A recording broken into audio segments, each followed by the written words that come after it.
Hi guys, another beautiful day here down in Ballinaula. Just to show you around. Just been in for a dip. And yeah, no, it's still lovely. The sea is a bit choppy, but we persevere.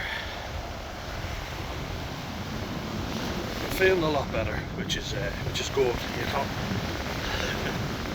I swear sometimes I put myself in a bad mood so that I've got more content to make. It definitely gives you more content, put it that way. And you all seem to enjoy me having a good moan anyway. Don't worry, I get it. My mood's picked up a lot.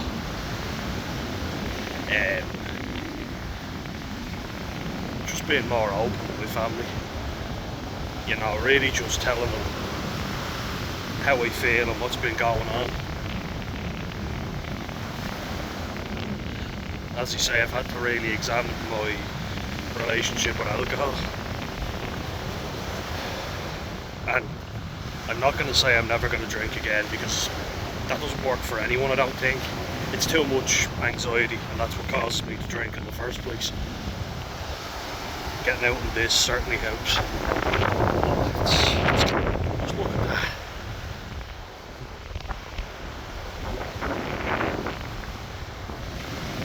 But yeah, I've been watching a couple of videos on accepting that you have autism, and you know that's definitely something that I still forget. There's channels like Trevor Carroll, and he said he forgets he's autistic sometimes. I definitely do, you know, 100%. And then adult with autism, Paul. If you're watching, it'd be good to, if you want to do interviews, it's definitely something I'd be up for. Don't know if you would, but you know, reach out if you're watching Paul. I really like his channel, and normally, like when I mention channels, I'll mention them in a positive light, you know. Don't want to be shitting all over any content or saying someone's content is shit, you know. You can check it out if you want. And I find you usually get something from every video. You might not like everything the person has to say, but hear them out, you know. That's how you get a debate starting and a good chat.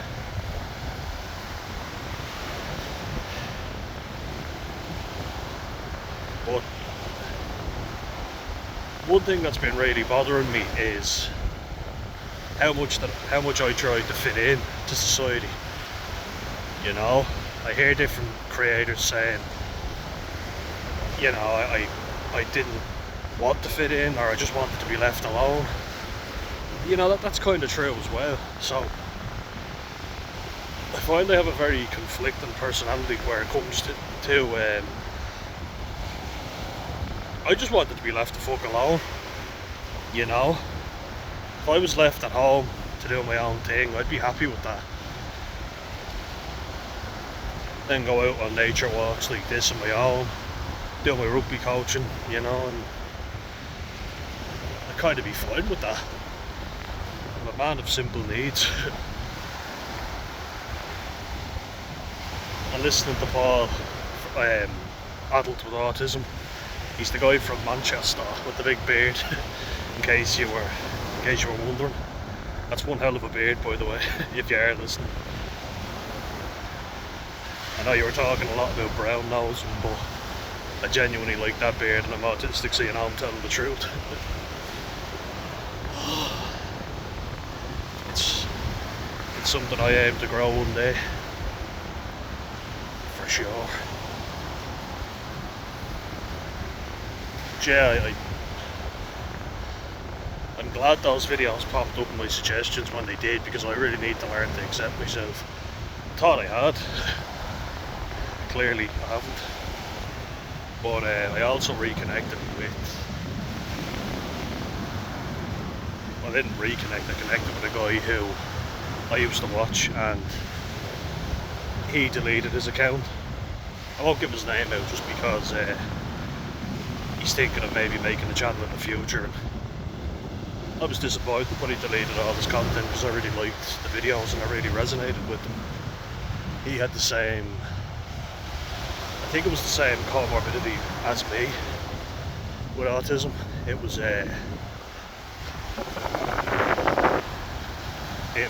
autism and autism spectrum disorder and comorbid anxiety, which is the same as my official diagnosis. God love him, he went through an awful lot of shit, and you know, that's his own story, and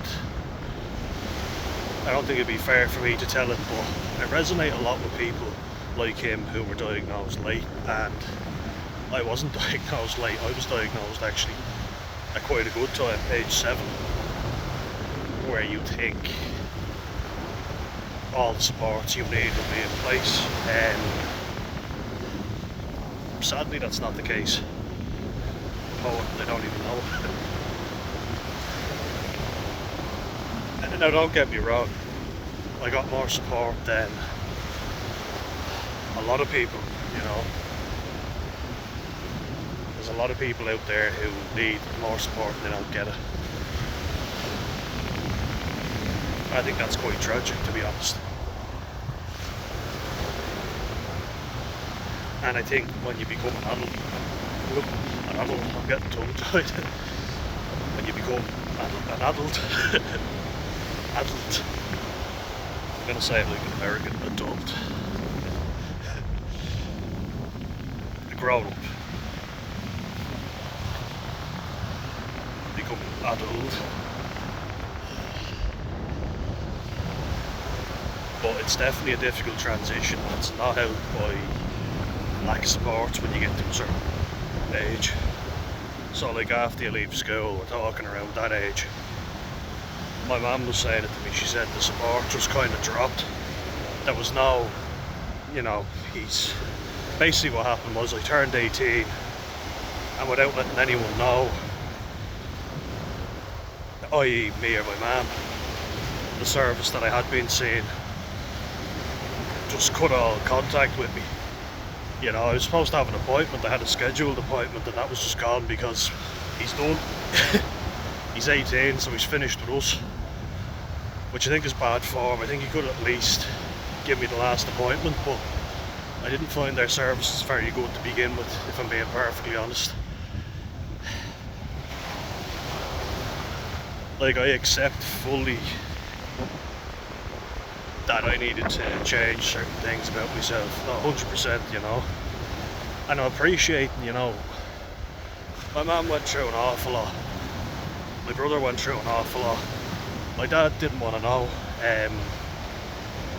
didn't make much of an effort, didn't seem to give a shit when I was young, and you know, he was always good for money or material things, you'd always get that. So I'm just saying that I never really wanted for anything, you know, and I saw other kids who were quite spoiled, and I was terrified that I was that way, you know. It was like, oh my god, I was a spoiled little shit.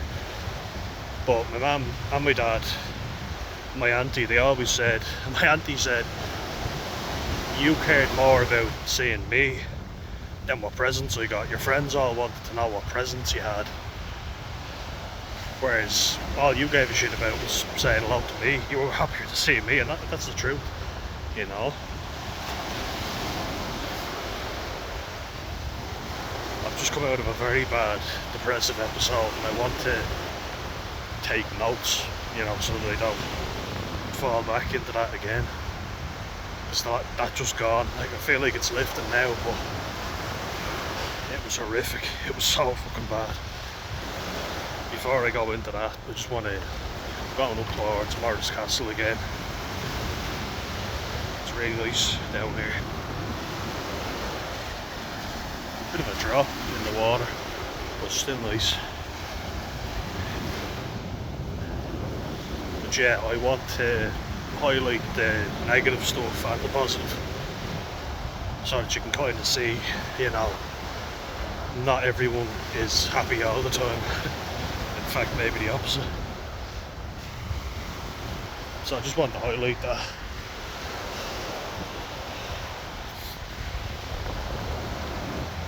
And also to kind of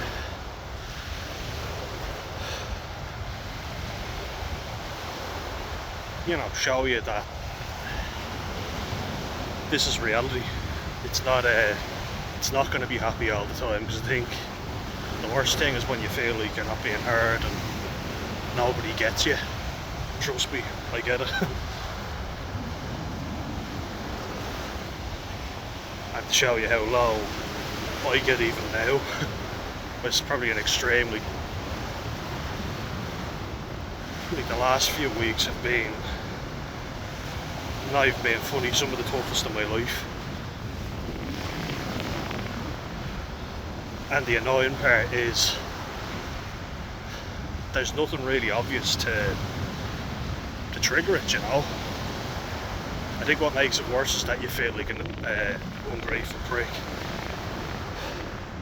At least if there's something there, like work or college and whatever, you might go, oh yeah, that's it. I don't really have that stress on me at the moment. I have this. Oh man, I love this place.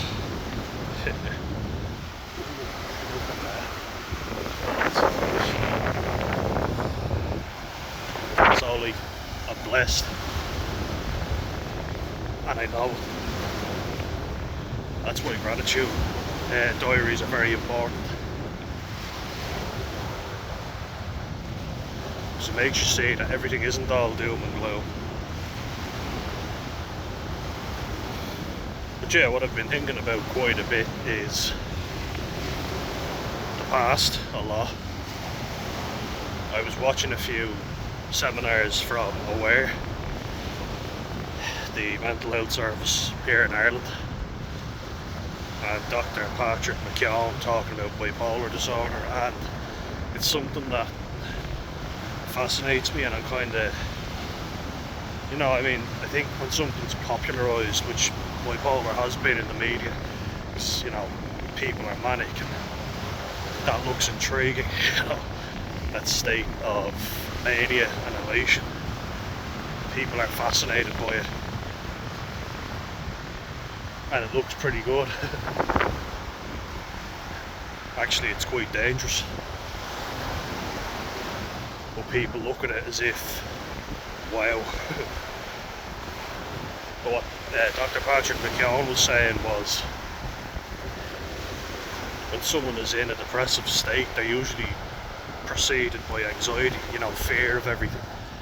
Everything feels like a mountain to climb, and that's exactly how I felt. It's mad how often you can hear it, but because it takes over your mind and it hijacks your brain, you're like, I've heard this before and it won't last forever. But my God, when you're in it, it feels like it will go on forever. It's horrendous. And it feels very gloomy.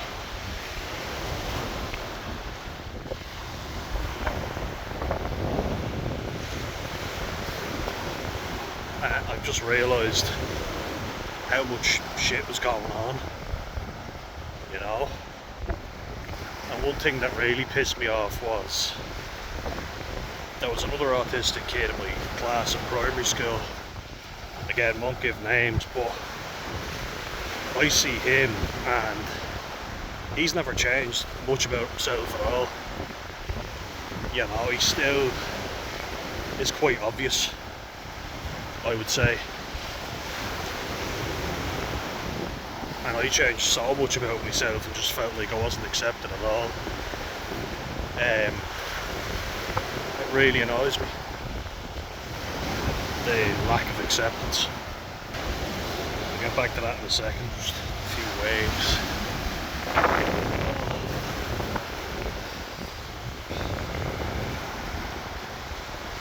But yeah, getting back to what I was talking about there, using my calming tool, see, thank you.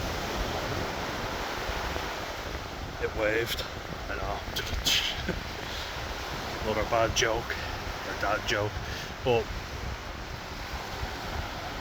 I see that guy who You know, he got away with murder. He was always screaming or giving out or always trying to get me in trouble as well. I remember that. He was always out to get me in trouble. And it really pissed me off. It was kind of made out that I was bullying him, but it felt like he got away with more. He was a bit cuter about what he did, and sometimes he wasn't. But I was the one who had to attend all these extra classes, you know, and why violence is wrong and why you shouldn't ever hit anyone under any circumstances. But it didn't tell you how to stand up for yourself. It didn't tell you how to use words or be assertive. It just basically said, you're bad, now kowtow to everybody else, you know? Which I didn't think was fair. I thought it was complete bullshit. But it was appeasement, you know, I learned to appease everybody. Because God forbid, you know, you stand up for yourself. It's, the sun's coming back out now, thankfully. Oh yeah. Lovely now. But yeah, you know, it was all these, you know, stupid classes, like I fucking hated them. There was this one that really did my head in where she was telling me how to wait my turn before speaking, but we were supposed to be having a conversation. She talked for the whole thing. I like the spot over here, just check it out.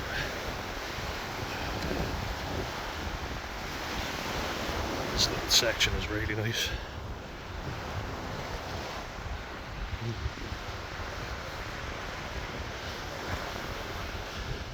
Sun.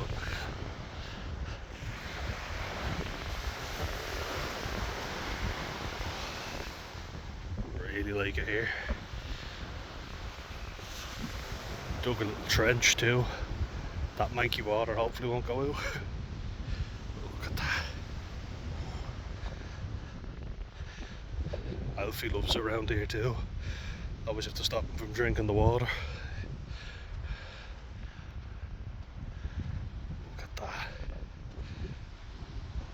Something's moving in there.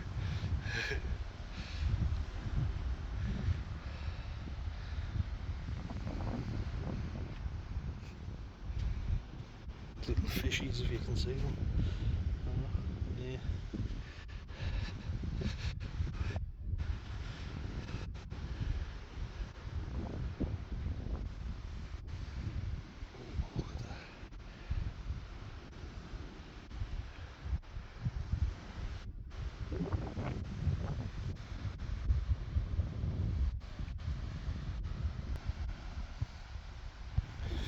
But yeah, there's always people who are cuter than you know, and they know how to get away with stuff. Just found adults that were so out of touch. There's that word again. Adults. 90% of you don't read subtitles. I wonder why. Scorching beat. That view was just...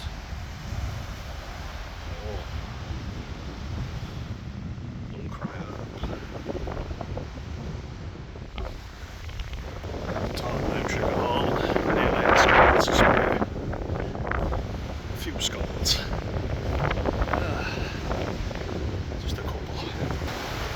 Like, it's very demoralising as well when everybody's telling you you're wrong all the time. You know, like that example. How are we learning to have a conversation? You're literally telling me that I have to shut up and listen to you the whole time we're talking. She never once let me chime in with anything. She'd stop speaking and then go, and then I'd start speaking and she'd go, no. And I'm kind of like, what the fuck is this?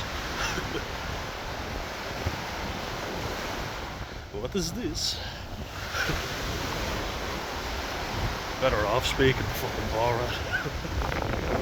He might at least let you get a word in edgeways. stop for a second and pause incrementally. That's what you came to really say.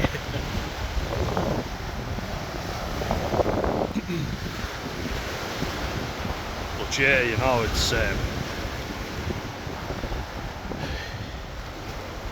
kind of like other kids were able to get away with stuff.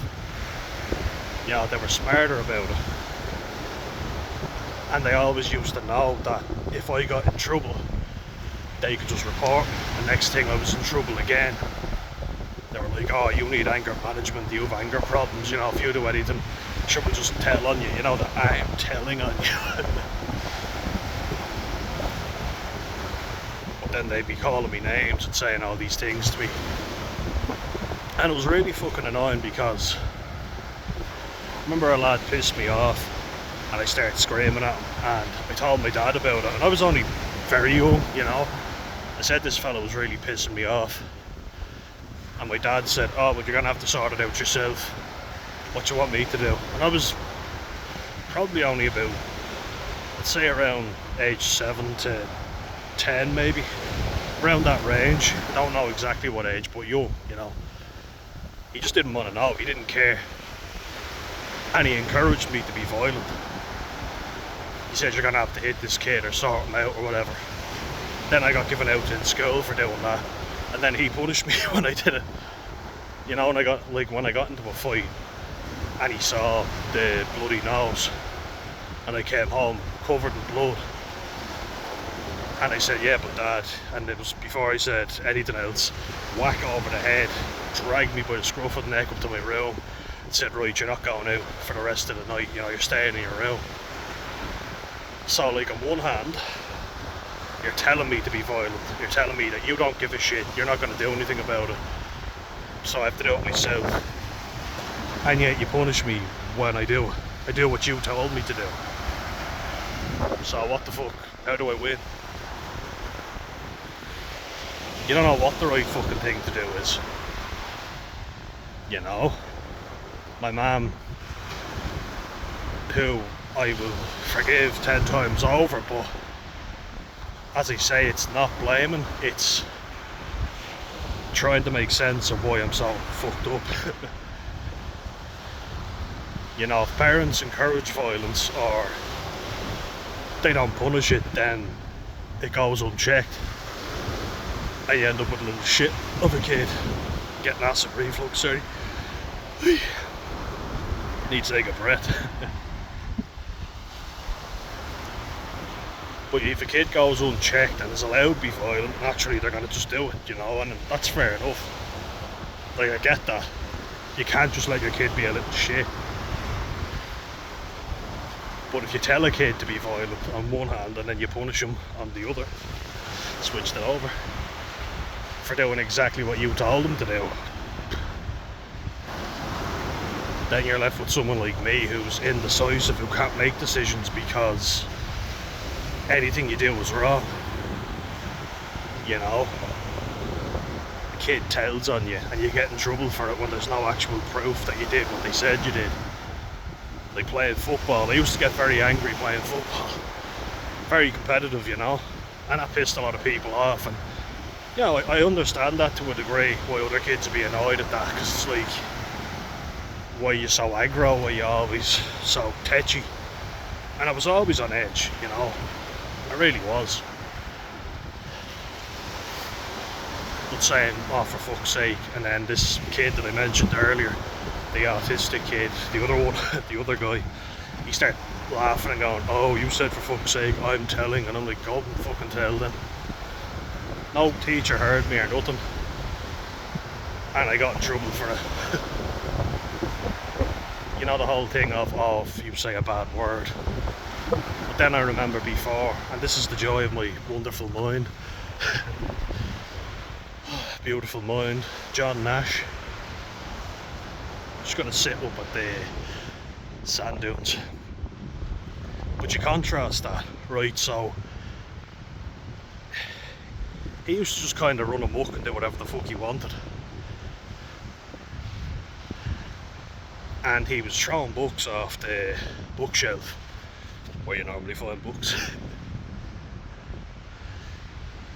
And he said, one sec, how do we? He said, oh, there's no books in this fucking library. And it was like, no, you can't do that, you know. I'm kind of sympathising with them. And I'm kind of like, right, so he accuses me of saying something that you haven't got any proof of me saying. And I get in trouble for it. He says it directly in front of you and you don't punish him for it. What the fuck? And the principal in that school said I was the worst case of autism she'd ever seen, the most aggressive and violent. He's right there as well, always getting into trouble, always pissing people off. He doesn't seem to get punished the same way. And my mum and dad are extremely bad at dealing with confrontation, very bad. They've both been terrible, you know. And I cut my mum a lot more slack because she was able to be a good caregiver and love, you know, she was able to love, but she was terrified of any sort of confrontation. You know, the amount of adults that spoke, again that word, adults, I'm gonna go American, fuck it. To be fair, it's easier to understand. Adult. I'm talking fully grown adults. Grown men shouting at me and giving out to me, talking down to me when I was about 9 or 10, and she sat there and did nothing. You know, and you're kind of thinking, no wonder I've no fucking confidence. Not only that, if you ever complained to someone or gave out to someone, she would literally grit the teeth like that. Irish mothers are famous for that gritting of the teeth and go, shut the fuck up. So she's able to be aggressive with me, and quite aggressive, you know, like violent even. But as I say, I do forgive it because there was usually a reason, but it doesn't help. It really damages your confidence, and it's fucked me up a lot. I don't know what I'm allowed to do, what I'm not allowed to do. And it's funny because she was only talking to one of her close friends who had a brain injury, and so I'd say she's got a neurological disorder, pretty much, or something similar to that, and she can relate to a lot of what I say. Like I've said it before, I was terrified of people taking advantage of my mum when she was at her worst, and she said that she thought that the previous owners of our house ripped her off, and I was terrified of something like that happening. I even offered to go to the house with her to check it, to make sure it was okay, because if you're not happy with it, you don't have to sign off, you don't have to get the keys, but once you confirm it, you're in the door, you take it as it is. And she was like, no, I'm happy, good to go. Sorry, I just got a flyby and it's driving me crazy. Just opened up there like I'm doing now, but it seemed a lot of there's a lot of conflicting thoughts, you know, like she's saying, no, it's fine, you know, everything's fine, I'm perfectly fine, and then it's like, oh, I think they ripped me off. And I was like, I fucking knew it, now I've got to go and do something. So I went and spoke to them, and then my mum gives out to me for it, and I'm like, what the fuck do you want me to do? Do you know what I mean? If you complain and say you feel ripped off,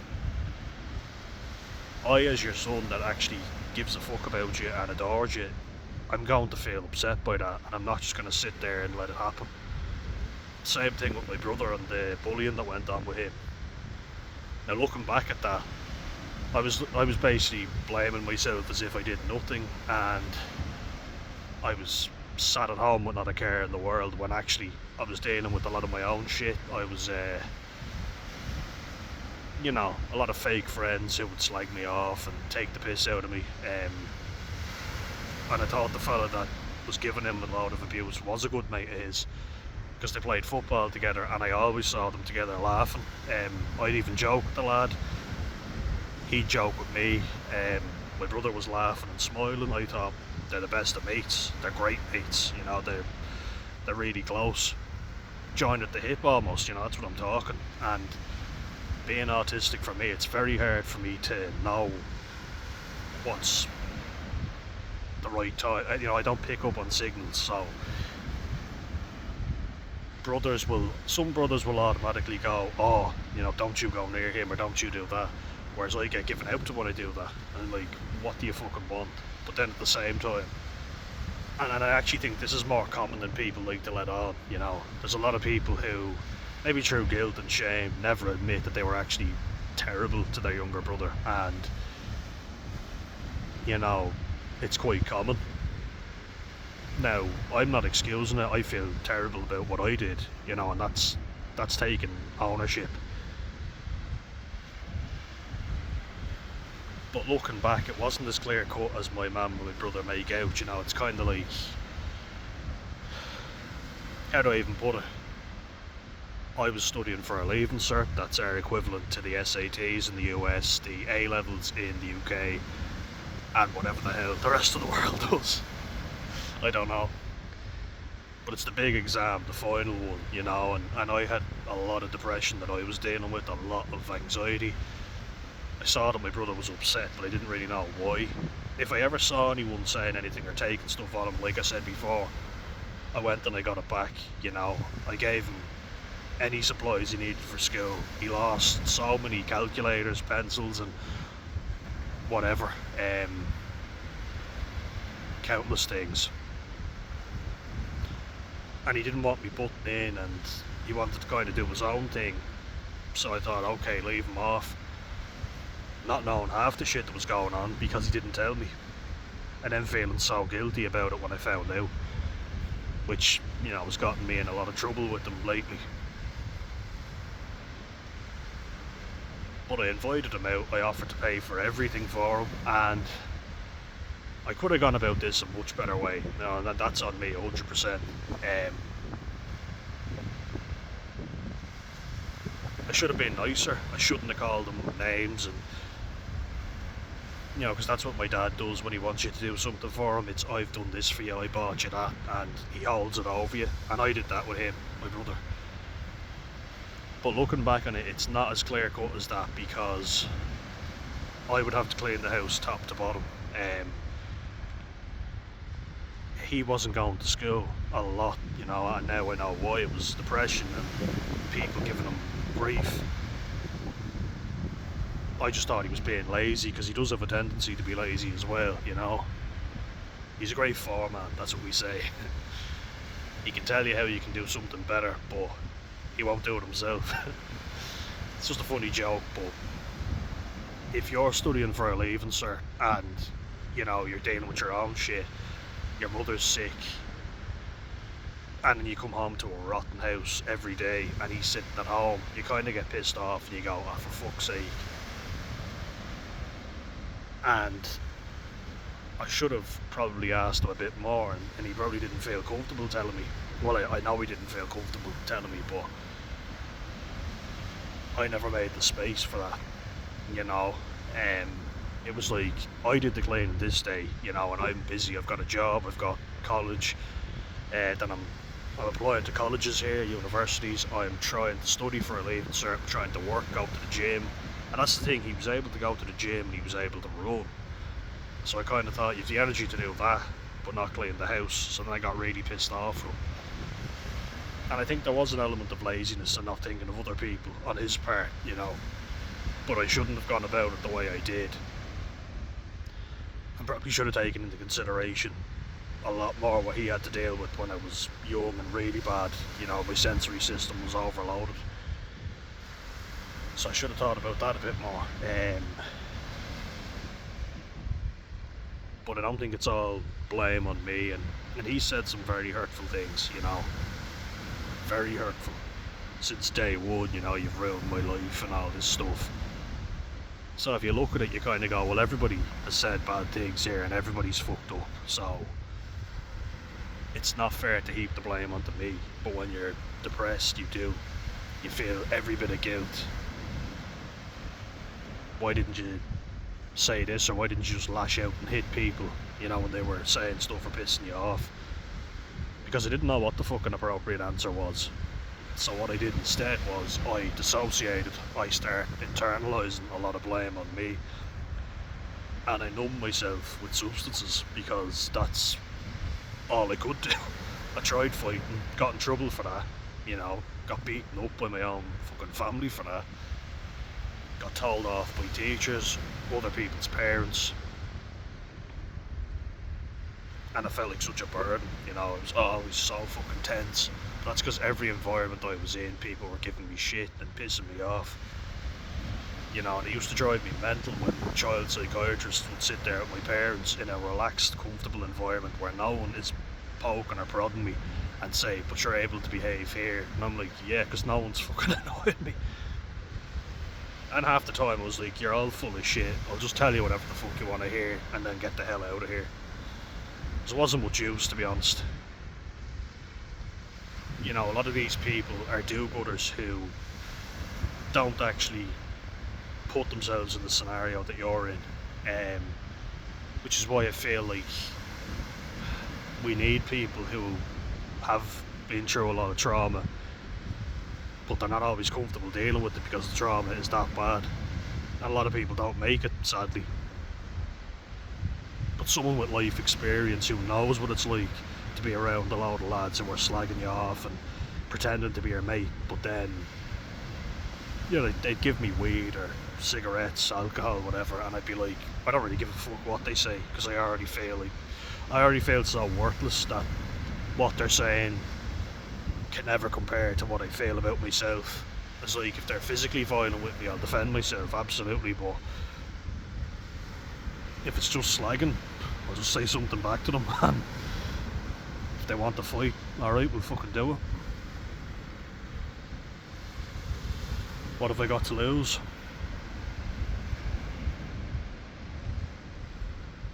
It's better than being lonely and isolated all the fucking time.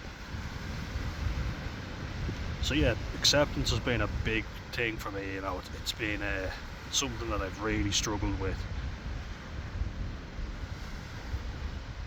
There's a lot of toxic masculinity in there too. I met my uncle on Friday, and you know, he's been gone all over the place, and won't give his name either. But we were reconnecting, you know, and he's a real, on paper anyway, you know, or to look at him, you'd say he's a real macho man, you know. Like, he was a very good rugby player, played loose head prop. He was quite strong, you know. I shook his hand and I was like, fucking hell, Barry. Oh fuck, I slipped up. Bazza. That's what we call him anyway.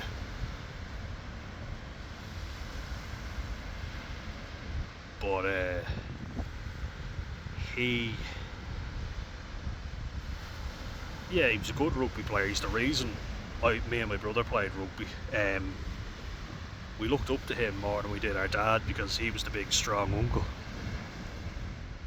you know, the big powerhouse rugby player. He worked as a bouncer as well, so you've got to be quite assertive and confrontational. So, but I remember just meeting up with him, me and my mum, and he was looking around at everyone, complaining about everybody, and I was like, fucking hell, you know. He's in his 60s, he had a stroke not too long ago, his blood pressure's been very high, and I'm kind of thinking, no wonder, fucking hell, my blood pressure's risen just being with you for 5 minutes. That's what I said to him, was like, fucking hell, don't give yourself another stroke. Touch wood, jeez.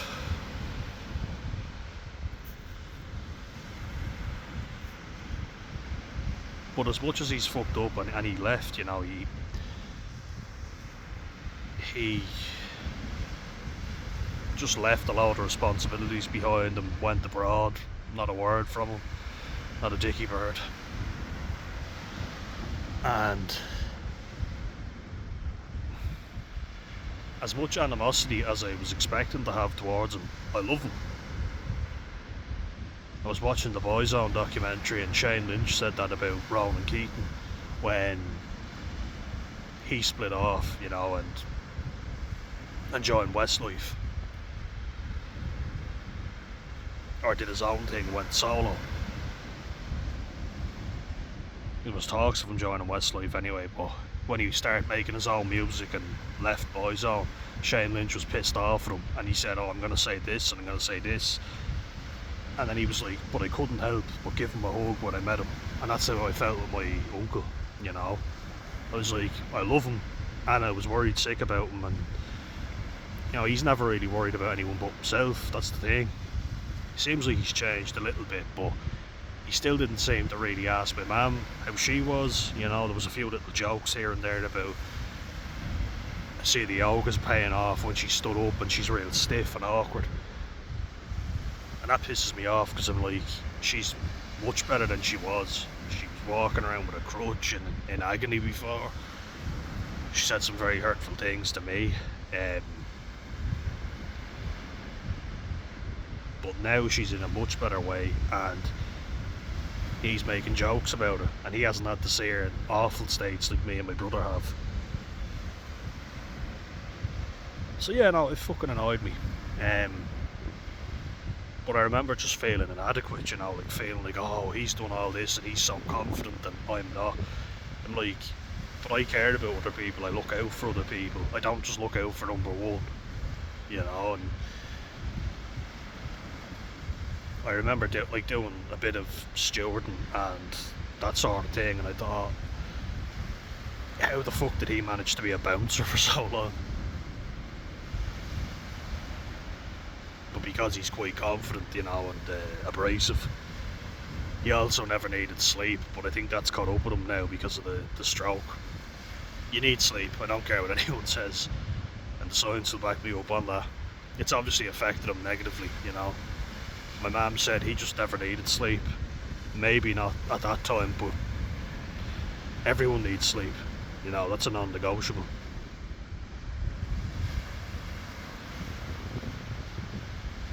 But I've looked after my mum, even, you know, reached out to my dad, looked after him in some ways when he was pissed drunk and me and my brother had to put him to bed, which I forgot about, you know, because that was just the norm, and when you'd go abroad with them.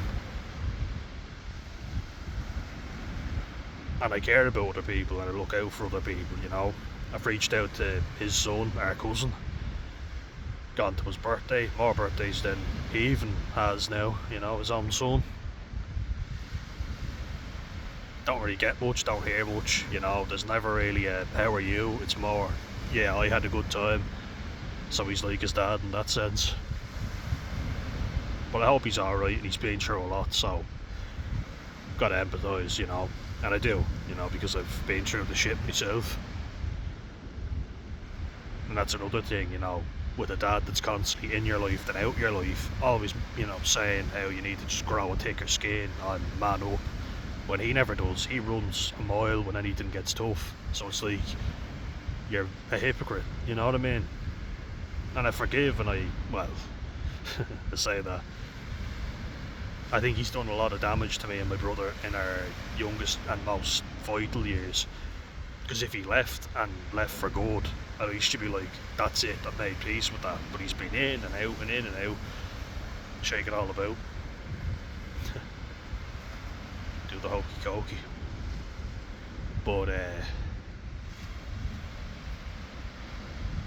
he wasn't a good dad, and he said it to me before, and I was like, are you fucking joking? And believe me, I let him away with a lot, you know. I'm very slow to criticise him, and I give him too much time, my mum and my brother say. But I just laughed and I went, no, you weren't. You know, that's a lie. You never gave good advice, you know. And as an electrician, you'd think, if anything's electrically fucked, he could give you advice or fix it. He's literally never helped me fix anything. It's, oh sure, how would I know how to do that? Or that's broken, that's fucked. That docking station for that auto mower that we have, I was like, could you help me fix it? Because it's cables and, you know, I need to connect it up. And he said, okay, bring the station over to the house. And I explained exactly to him that I had to unplug it, I had to disconnect it. And he was like, okay, yeah, no problem. And I put it in the car, we took it out, and he was like, sure, how the fuck would I know how to fix that? And I was like, I explained everything to you and you didn't listen. I found a load of his old paperwork in our attic, and it was about resistors. You know, so R1, R2, R3, and circuit boards and stuff that an electrician you think would know. I had to do it for my physics exam for my leaving cert. And I looked at it, my eyes lit up, because I thought, I'm fucked here for this exam. And then I was like, eureka, his old notes, brilliant, he can help me with this. Hadn't a fucking clue. Couldn't remember any of it. Not even a bit.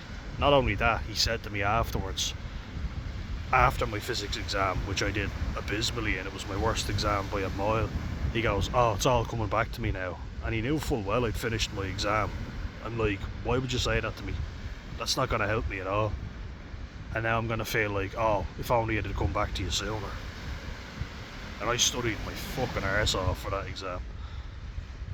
And every other one. You know, I feel like I've had no proper guidance at all, and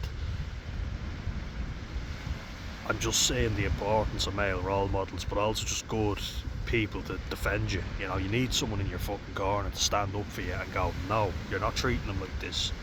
Nobody ever did that because they were too concerned about their own feelings and fears. I've gotten afraid plenty of times, you know, and yet I've taken a deep breath and put my fear aside. I've read the situation and I've gotten to a good outcome. You know, if I've had to drag people away, stand in between people and separate them. And sometimes even go, you know, you're a big boy, you can deal with it yourself. You know, like some people expect you to solve everything for them when they wouldn't do the same for you. And in that situation, I didn't feel loyal to the person, because I'm like, you wouldn't do it for me, so don't expect me to do it for you. You know what I mean? Don't expect me to fight your battles when you would run a mile if I got in any trouble. You know, and I had a lot of friends like that who, you know, if you hit it, like, they were the types that if you hit a car with a football, they'd run a mile and leave you there to face the music. Or if they kicked the ball and hit a car, they'd run away and expect you to go and get the ball for them. You know what I mean? Now I'm like, fuck you. I'm not doing anything for you because you never do it for me. You'll take the piss out of me when it suits you, but then expect me to have your back when it suits you. So, no, won't be doing it.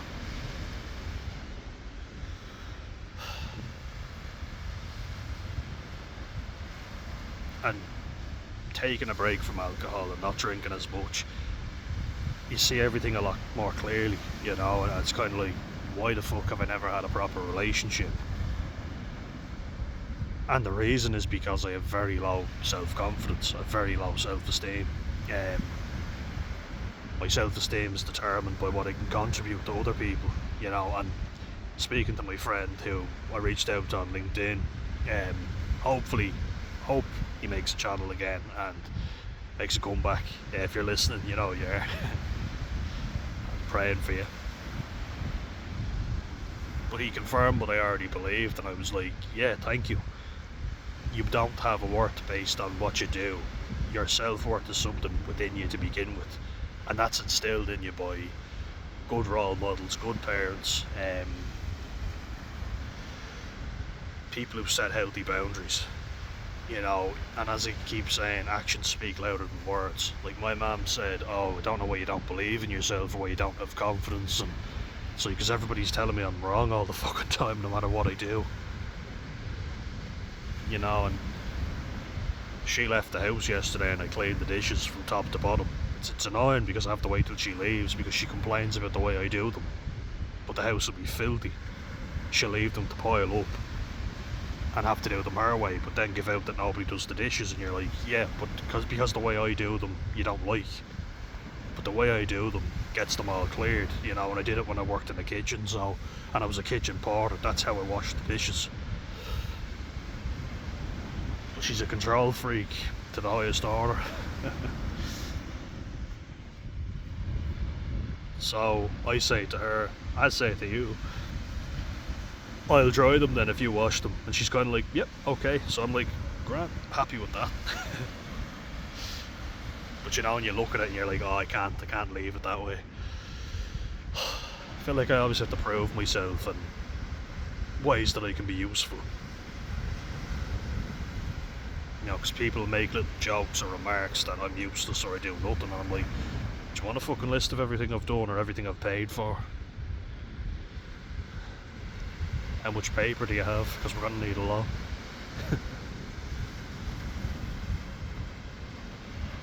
But yeah, you can't say to someone set healthy boundaries and then let someone like our dad who's cheated on you, disrespected you, and us for that matter, back into your life. You're not showing good boundaries, you know. And then say to me that I'm a bad judge of character. I was like, you married a man who you never stopped giving out about. You know? A man who you say is a terrible human being. So do you see the irony there? I took whoever wanted to stay around because I was so lonely, and that's quite sad, I think, but that's what a kid will do. If they've no self-worth, they will seek out people who are willing to be there. Drinking buddies, etc., you know?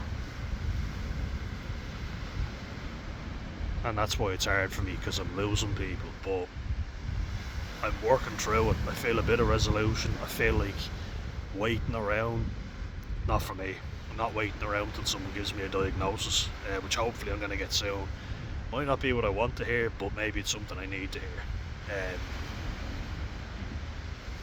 So yeah, you know, that's been the story pretty much. Trying to think if I've missed anything. Yeah, it's just basically not feeling accepted for who I was, having to change, you know, to fit other people's wants or desires for me, you know, not really being able to set goals. You know, I never really set goals based on what I wanted. It was what will make mom happy, what will make dad happy, and not getting any good advice on that really. Going to a trade because he tells me my college degree would be useless, then I say, you know, this thing isn't sorted out at all. You know, you told me it was, it's not, so I'll go to college instead. I got a government grant, didn't have to ask them for money for college, so that was perfectly fine.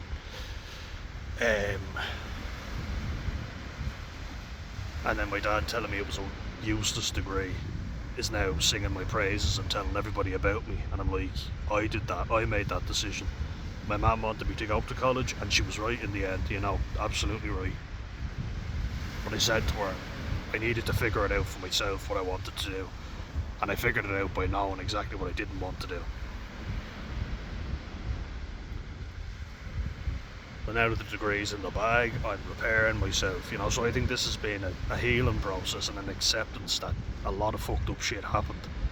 So it's only reasonable that I would feel messed up.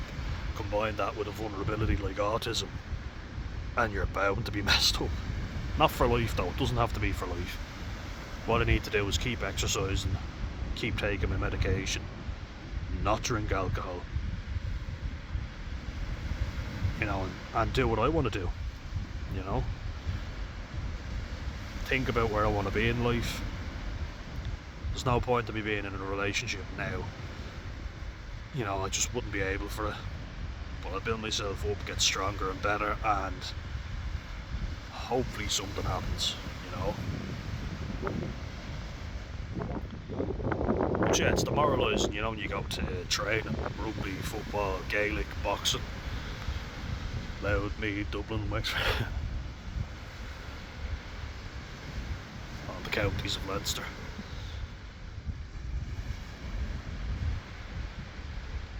But when you can't fit in with the other kids, and then they all have their cliques, their little groups, click.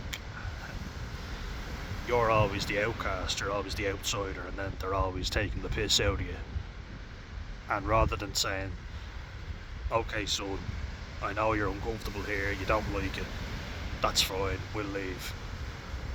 He leaves me at the car and goes back and helps out with the coaching. That's demoralising for a kid, I'll tell you that right now, you know, don't do that to your kids. Ask them if they're okay, and if they're not, take them home, somewhere comfortable, and, you know, I understand if Some occasions I was genuinely being a bad kid and I was being difficult. I will say that. My mum, in fairness, wouldn't say that. I will. I was like, look, I get it. I'm being difficult, so I need to be told off. That's fine. And my mum says, you weren't being bad, you were just overstimulated. And I think that's being quite fair to me, in fairness. There were times, though, where I was being genuinely a bad kid. And that's fair enough. But if you're at a training and you're not enjoying it and you don't want to be there, I think a parent can say, okay, we'll leave. And then ask, do you want to stick at this? Instead of humiliate, pretty much. And then, like, when I was doing the trade at the start, and doing the most demoralising jobs there were, and I get you have to pay your dues, you have to do shit you don't want to do. That's fine, I get that, but I feel like I've done enough of that. And it was a long fucking day. Like, I was literally up at 5 a.m, didn't get back home to my house till 8 p.m, and I'm sat there just wanting to sleep, just wanting my bed. And my mum's giving out to me saying, oh, I think this is terrible, you're grey, you look horrendous. And my dad going, oh, you need to just tough it out, you'll be fine. He started patting me on the back going, good lad, well done. That's all I wanted to hear. That's what I was desperate for, was just that praise, well done from my dad. You're a tough lad, you're a grafter. A grafter. When I say that, it pisses my mum and my brother off, and they always get pissed off, and I'm like, that's what I say. You're very easy to annoy. That's what my mum always says to me, and I'm like, well, ditto. But because it made my dad happy, that's all I've ever wanted to do, And I know that's like a typical story, isn't it? But that's the genuine truth. It was like playing rugby, playing football, when I was just desperate for praise. Like, well done, Dan, you're a tough lad, rather than you looked unfit, you look out of shape. When I was training my arse off, oh, you missed a tackle over here, I was like, oh, for fuck's sake, could you just say well done for once? Obviously people think I did well because I won player of the year. In football. Like, I won a lot of trophies and a lot of silverware, I did quite well. So, obviously I was decent enough at these sports, but all my dad ever had was criticism. Never praise, was always criticism. So when he finally said well done when I was doing a job that I hated, around people I didn't really like either, I kind of thought it'll all be worth it just to prove myself to him, but I'm not doing that anymore. I don't need to, I don't need to prove myself to anybody. And once you realise that, it's very comfortable. Accepting I have autism, I have additional challenges, but I also have a brain that works in some ways better than other people's. Like the amount of people who can't follow a simple rule book. The pharmaceutical industry is tailor-made for me, science is tailor-made for me because it's fact. People deviate from it, a lot of neurotypical people deviate from it. But I'm like, there's a right and a wrong way. So if people tell me a right way to do something, I'll do it the way they show me. No fucking problem, in fact, the opposite. I will do it exactly as you want. If that makes you happy and that's how it's supposed to be done, no problem. I have no trouble following rules, but a lot of neurotypical people do. And if they all accept that, we do everything arse ways, it's the majority against you, so then, and that lad I was talking about, Paul, adult with autism, he said the same thing, because they all accept the wrong way, but you're the only one who's actually doing things correctly. You're in the wrong, if that makes sense. There's a lot of arse licking and a lot of people in Ireland especially go, he's an arsehole or he's a wanker if he follows the rules to the letter of the law, he's a real stickler for the rules. I kind of start thinking that way as well. I'm like, is he just correcting me to make himself look good? But look, if there is rules, and if that's the rule and it's being enforced and everyone's on the same page, I'm like, no problem. There's a rule and I broke a rule, fair enough, no issue with that. I'll do it better next time. But if you're not trained properly and then given out to and asked why weren't you given the correct training, it's like, because I didn't know I needed to do more. I was told this is enough, so that's what I did, you know. I know my own worth now. Took a lot of trial and error, but I'm kind of happy that I've lived enough of a life to kind of go, look, I know what works and doesn't work for me, and it's time to live the way I want to, by doing things that make me feel good, like this, you know, healthy things, and staying out of places that I don't enjoy being. So I feel like I know myself a lot better now, which is great, and that's a comforting thing. I think the time off has given me a really good chance to look at all the stuff that I had buried, you know, deep down and thought buried in the sand. Right here. Metaphor, if ever there was one.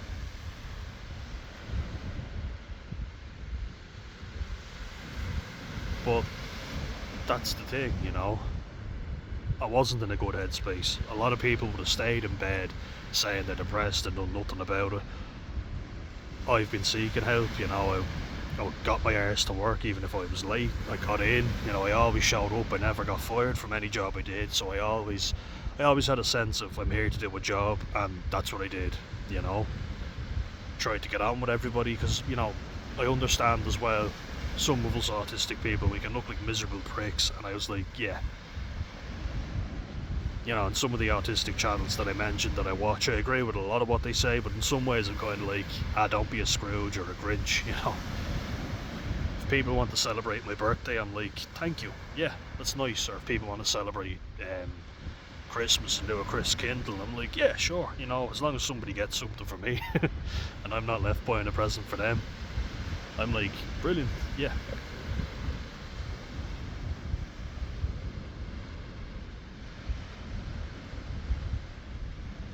You know, as long as people are being genuine about it and they're being happy, you know. If someone says happy birthday or wants to get you a present or a cake in work, I'm like, yeah, that's a nice gesture. And I don't want to sit on my own. Now, I've heard a lot of autistic people saying they prefer to be on their own at lunch and not interact. And I'm like, look, if you want to do that, fine, as long as you're not bothering anybody else. But I would rather interact with people. We're all different, you know. Some days I'll have a lot to say, other days I won't. But I really like that atmosphere that we had in my last job, where we would just literally come over and sit down next to someone, you know, lads would come over and just sit down next to me and go, how's the form? And I'd be like, oh, how are you? Yeah, I'm good. I like that. You know, I need that to thrive. It helps my day go by, you know, or we'd wait for each other to go on break so we could have a laugh and a chat. Some people might not like that and prefer to sit on their own.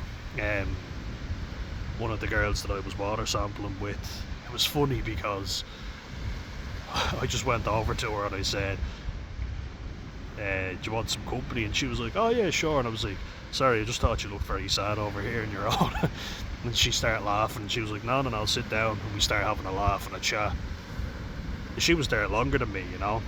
And maybe someday she just wanted to be on her own, but I could see her face lighting up and she was happy that I was sitting down next to her. So I was like, yeah, good stuff. That's inclusive, you know. You don't have to contribute a lot to the conversation. If you want to, fair enough. Some days people just might not be very talkative. In Ireland we're not very good at dealing with silence. Definitely not.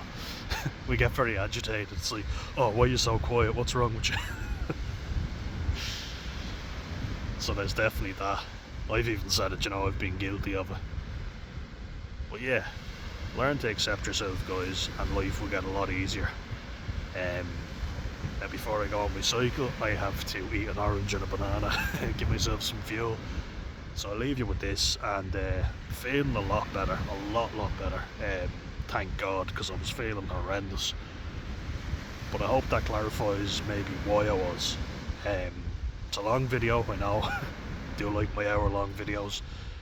And if you get something from it, share it, like it, support the Buy Me a Coffee page. The link is there in my posts. You can see the QR code and the link. It wouldn't share in my bio for some reason, but it's there in the posts, so you can check it out. And massive thank you again to Gregory Finbar McCleary, aka Greg Belt, who has supported this channel from the get-go. Massive thank you, and I've no doubt you'll watch this video as well. You're a great guy, so cheers mate, and I'll leave you all with this.